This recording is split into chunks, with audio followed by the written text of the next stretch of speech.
Et bonjour, je vais vous demander de dire votre numéro d'équipe d'abord. Donc, on est planification. Ok, donc vous avez 15 minutes de présentation. Et quand il restera genre 5 minutes, je vais vous faire un signe de la main. Et ça. Je vais demander au juge de se présenter aussi. On n'avait pas le signe à 7 minutes. Ok, mais à 7 minutes, 3 minutes et 2 minutes. Ouais. Je vais demander au juge de se présenter, puis de vous présenter aussi. Je peux commencer. Mon nom est conseillère chez GG Sondage. Jean-Luc Benoît, financement d'entreprise. David Rousseau, analyse service conseil chez Raymond Chabot. Jean-François Gervais, à la formation continue de l'Institut de planification financière.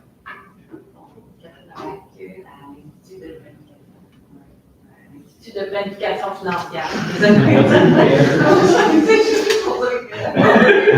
Je fais sans charge. Excellent, on va voir.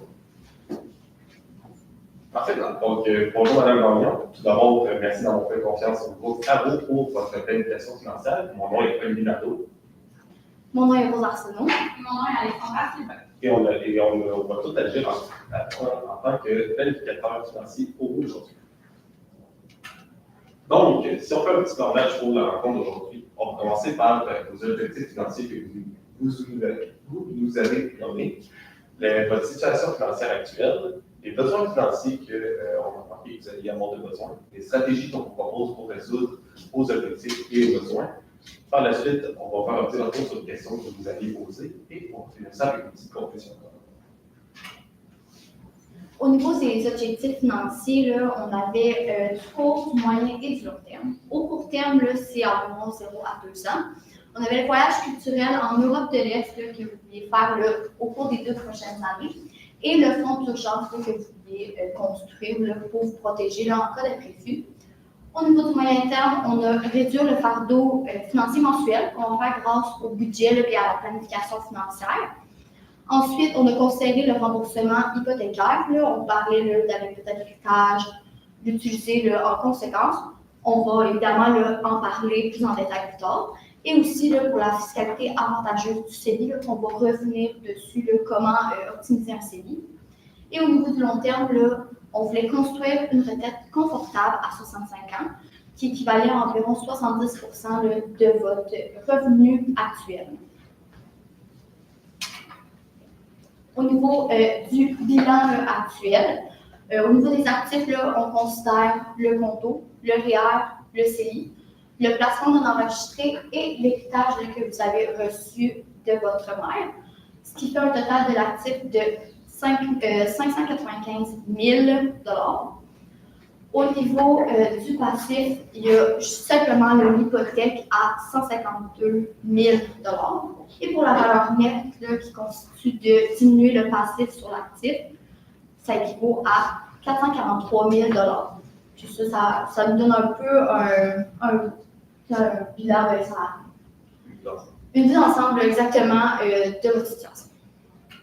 Donc, maintenant, par la suite, on a le budget actuel. Donc, on a fait un budget là, qui représente une année avec vos finances. À quoi ça ressemble?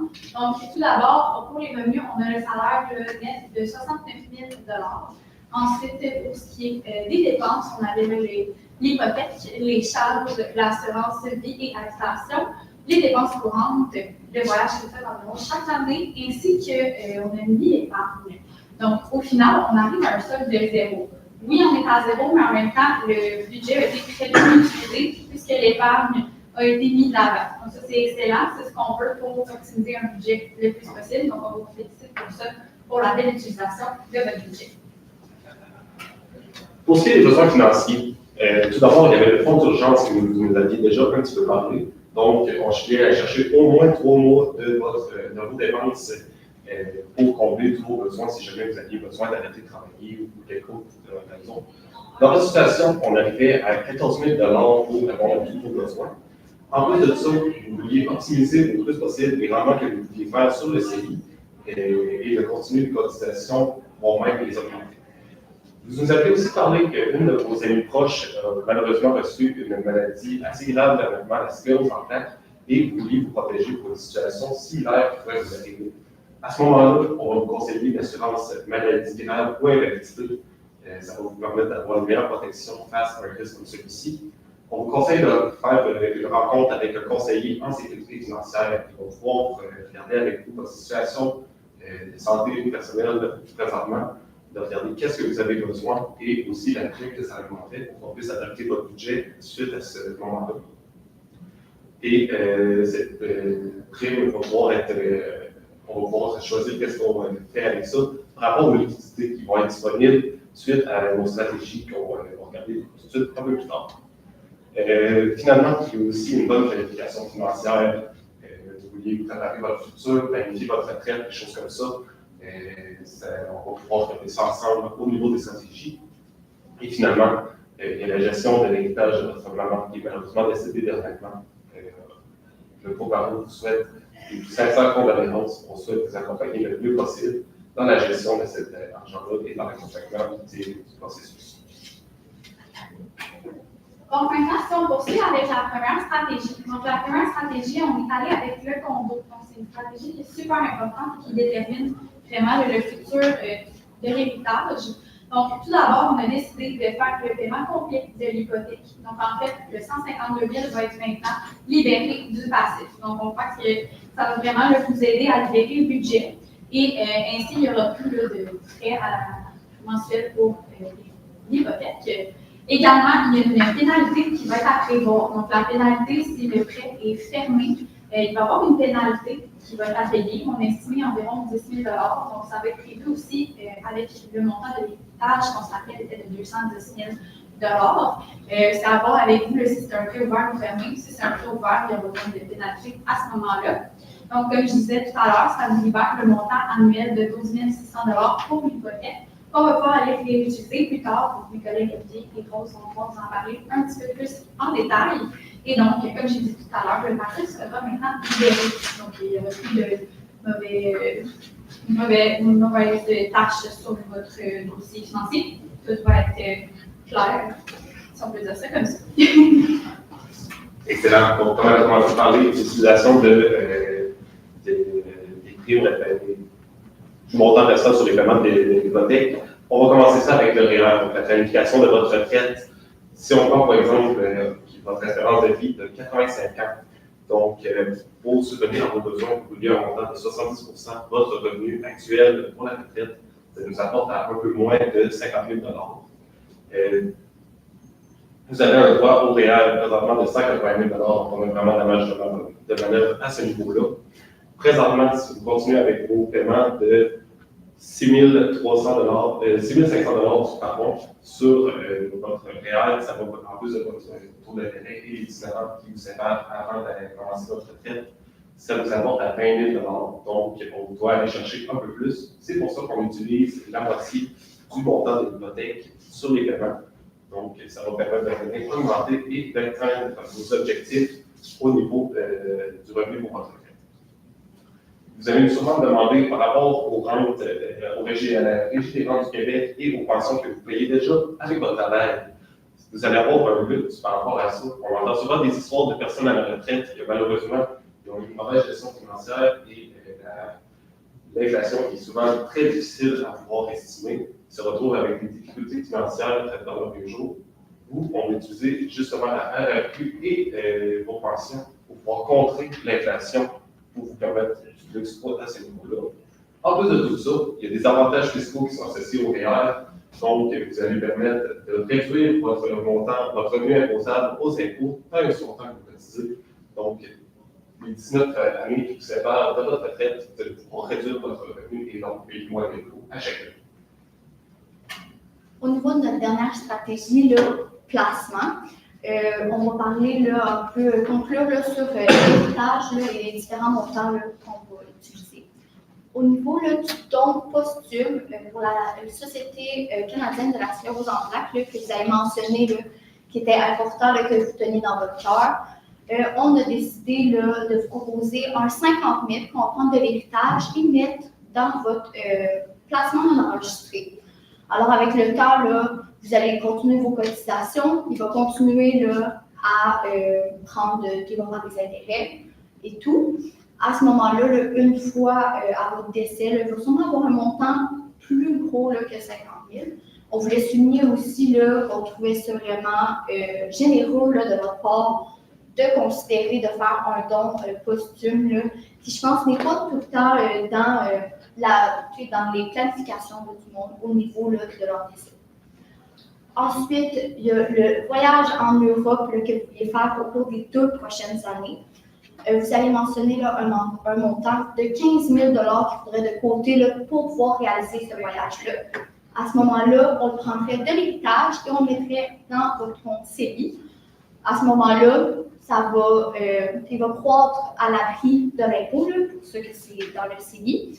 Puis, il va peut-être avoir un montant un petit peu plus élevé, là, qui va peut-être couvrir là, les coûts qui pourraient s'ajouter pour votre voyage, l'inflation, évidemment, qu'il faut considérer chaque année. De même que pour votre fonds d'urgence, qui est constitué de votre CELI que vous avez présentement, là, qui est environ à 15 000 bien, ça va être dans ce même compte-là. C'est sûr que ça va être important là, de considérer qu'il faut vous garder un montant pour votre fonds d'urgence, mais on croit là, en votre capacité à garder un montant nécessaire là, pour votre fonds d'urgence. Au niveau des droits de cotisation au CELI, là, vous aviez un montant de 85 000. Vous en aviez là, amplement là, pour en mettre un petit peu plus avec l'héritage et continuer là, vos cotisations annuelles. Au niveau des cotisations annuelles, on a aussi l'autre moitié des paiements hypothécaires là, qui avaient été libérés de 6 300 qui peut aller dans la cotisation du CELI. En gros, le CELI, il va constituer le fonds de voyage, le fonds d'urgence et d'autres montants là, que vous allez pouvoir utiliser pour vous acheter un auto ou d'autres projets que vous pourriez avoir. Au niveau des avantages du CELI, comme on a mentionné, là, ça croît à l'abri de l'impôt. C'est pour ça que c'est important de maximiser et diversifier vos placements. Entre autres, là, on peut utiliser les critères ESG là, que mon collègue Olivier va parler plus en détail. Effectivement, donc les ESG, c'est une façon d'évaluer les entreprises qui sont cotées à la bourse, qui est une des façons de classifier l'investissement, entre autres avec les bourses du Trésor, le rendement garanti. Les ESG, donc, c'est pour évaluer les entreprises sur 3 critères. La première, l'environnement, donc la façon que l'entreprise va venir impacter l'environnement autour d'elle. La S, c'est sociaux, donc comment l'entreprise impacte la communauté qui l'entoure ou les personnes qui interagissent avec eux. Et G, de gouvernance, donc ici les actionnaires, les directeurs généraux, les gestionnaires qui sont dans leurs décisions de façon éthique et de façon démocratique dans le bien de toute l'entreprise. Donc, maintenant, pour le retour sur les questions que j'avais dans votre planification, pour l'héritage, donc comme on a discuté, l'héritage va aller un peu partout, honnêtement, on le suit à son point potentiel. Donc, pour terminer le combo, excusez-moi, aussi dans les CELI, les REER, mais aussi dans les non enregistrés. Donc, on spécifie au maximum. Le voyage personnel, comme on a mentionné, ça va être dans le 15 000 qui est déposé au CELI grâce à l'héritage.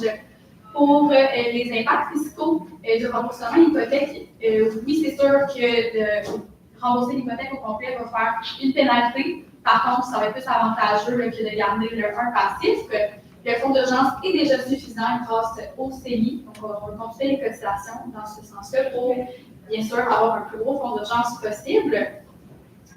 Aussi, pour la retraite confortable, donc, comme on a dit, on va cotiser le REER, on va augmenter les cotisations REER aussi, afin de permettre d'avoir environ 50 000 de disponibles par année pour la retraite.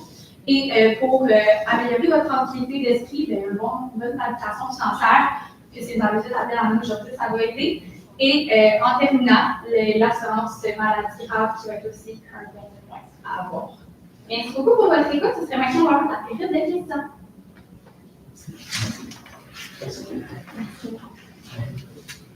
J'avais peut-être une question pour commencer. Pour le don, j'ai vu que vous aviez mis un don de 50 000. J'ai peut-être 2 volets. Premier volet, sur quoi vous êtes basé pour ce montant-là et pour quelle raison vous mettrez dans le non enregistré au lieu d'utiliser les autres véhicules? Et dans le fond, le non enregistré, il y avait déjà des cotisations de 3 000 présentement. Donc, on évaluait en continuant de garder ce montant-là à chaque année. En fait, plus tard, on est capable d'aller chercher beaucoup plus plus qu'un 50 000, mais d'aller prendre le 50 000 à ce moment-là. Dans le monde enregistré, on voulait aussi là, avoir quelque chose qui est différent du CELI. Donc, des fois aussi pour diversifier le portefeuille, donc pour le 50 000, le mettre peut-être dans un placement qui est plus à risque, vu qu'on n'en a pas besoin tout de suite, on peut l'utiliser plus tard, puis le temps de le voir par la suite. Merci. Moi, je me demandais, est-ce qu'il y aurait un impact à payer mon hypothèque au renouvellement? Comment ça fonctionne?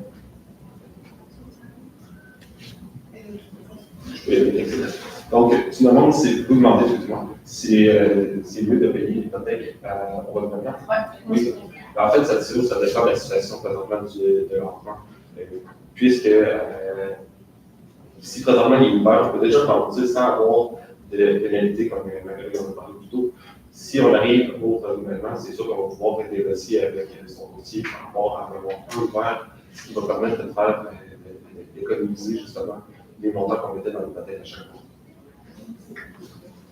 J'aurais peut-être une question. La diapositive stratégie REER, je crois que vous faites mention qu'on avait remboursé beaucoup de REER. On avait beaucoup d'argent, je pense, sur les REER. Oui. Quel montant on fait de première année tout de suite aujourd'hui? Bien, justement, c'est ça le but de rembourser l'hypothèque le plus rapidement possible. Ça permet de venir développer les fonds annuels qui étaient présentement dans l'hypothèque pour pouvoir les mettre dans les REER et atteindre les objectifs dans Fait que c'est le montant qu'on économise par année en paiement qui va être dans Oui, exactement. En fait, il y a la moitié qui va dans les REER et l'autre moitié qui va aller dans les Avec ça, on a calculé qu'on en avait assez là, pour la retraite confortable. Il y a aussi des liquidités qui restent là, de l'héritage. C'est quelque chose qui est dans la planification avec une deuxième rencontre. Ça pourrait être planifié là, de mettre plus, un plus gros montant là, en respectant évidemment les cotisations maximales. Merci. Moi, j'avais une question liée à l'assurance maladie, invalidité, tout ça. D'une part, est-ce que vous avez une préférence pour l'un ou l'autre, entre invalidité ou assurance maladie? Et puis, c'est quoi le montant cible de protection à avoir là, pour vous, là, pour cette personne-là? Donc, on visait quoi, justement, on établirait ça? Je pense qu'en fait, avec le remboursement de l'hypothèque, c'est sûr qu'on a diminué les principes. Ça sera voir est-ce qu'elle va acheter une voiture, là, ça peut créer un principe de plus. Sinon, ça va plus les frais funèbres, cette gestion-là, là, ce montant-là qu'on devrait évaluer là, pour son montant d'assurance. Puis au niveau de la préférence, c'est sûr qu'elle semble être plus concernée d'avoir une maladie grave plutôt qu'une invalidité. Ça, personnellement, je trouve que j'ai une préférence pour l'invalidité. Je trouve que ça couvre parfois plus, mais avec elle, c'est ce qu'elle se concerne. Ça devrait faire voir son bilan de santé. Il y a quelque chose à faire pour voir vraiment c'est quoi qui pourrait la toucher plus. Ça se peut que l'invalidité, on en a déjà avec le travail, là, que tu disais, pour ça qu'on avait pas.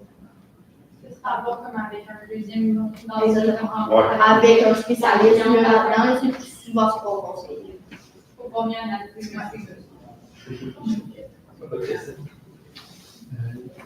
J'en avais peut-être une. Vous avez dit qu'avec l'épargne que vous nous avez recommandée, Marie va avoir assez d'argent pour la retraite. Oui. On sait qu'elle est un peu anxieuse, on a pu le découvrir. C'est quoi les placements ou le rendement que vous avez estimé? C'est dans quel type de niveau de risque là, que vous allez mettre pour y aller? On a utilisé le rendement qu'elle avait déjà sur son REER de 5 on estimait qu'elle allait avoir un rendement qui allait rester dans ces environs-là. On n'a pas les détails sur dans quelle façon qu'elle pouvait atteindre ce rendement-là, mais il y a plusieurs façons qu'on peut atteindre un rendement similaire, surtout quand on a des fonds de tout en faire pareil. Il y a des rendements garantis, on peut aller chercher un petit risque au niveau des actions en bourse, on peut les choix Ces placements étaient déjà avec un profil équilibré, là, ce qu'on comptait garder. C'est plus au niveau du don qu'on allait peut-être essayer de voir si elle était prête à avoir un plus gros risque, comme c'est pas quelque chose qu'on a besoin tout de suite. C'est des sommes comme un peu en surplus. Que ça avec ça, c'est sûr que c'est des informations qu'on n'avait pas avec juste un papier, mais c'est plus avec la personne. C'est pas une idée sur les hommes.